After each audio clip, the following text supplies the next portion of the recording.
Hey everybody, this is Caitlin Yost back with our Lit class module. This module was Internet Safety.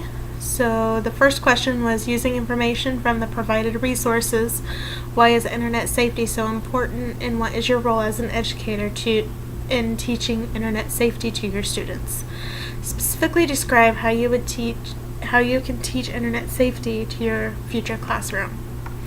Internet safety is so important because there are so many bad things that can happen by going to the wrong sites and giving away too much information via the web. Our children are at risk when they go online. They need to be prepared to navigate safely on the web and know what's appropriate and what isn't appropriate. The first thing I can remember growing up when we got computers in our schools was going over internet safety.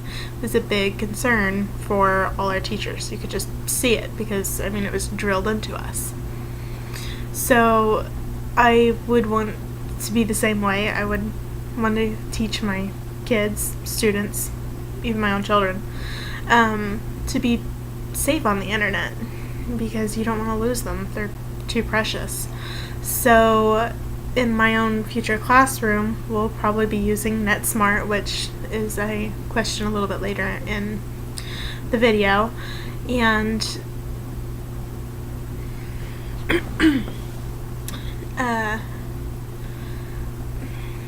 just being able to give them as much information as you can. What were your thoughts after exploring the NetSmart website and completing the Teaching Digital Citizen training program? Do you feel the training program is relevant and useful for all educators? Stated earlier, NetSmart website and the Teaching Digital Citizen training program, I feel like these are important resources for all teachers, kids, parents to be informed of. They're great resources, and every teacher and educator should be familiar with these sites and should be preparing our children for their future. Sorry, cat. How are our kids supposed to be able to go online safely and protect themselves if they don't know what is right and what's wrong? These are great sites, and they have videos that, help and to teach kids what is appropriate. Some important main points from the youth safety article: cyberbullying, sexual exposure, privacy, parents and community involvement, and intergenerational gaps. These are all parts of being on the internet. Cyberbullying, you see a lot, unfortunately, and a lot of times bullying can lead to some pretty bad mental states, and as seen, unfortunately, can also lead to suicide. Being on the internet, you are exposed to sexual exposure, unfortunately. There's a lot of unfortunately here. There's so much out there, and a lot of it's not guarded. Parents and teachers need to teach their children what's appropriate and what isn't, and how to avoid sites like that, because if you go on to some sites, you can get cookies and not the eating type, but you can get some really bad viruses on your computer that can steal information and everything else, which leads into privacy. Not just viruses, but if you give off too much information on the internet, it can get very dangerous in the real world outside of the internet.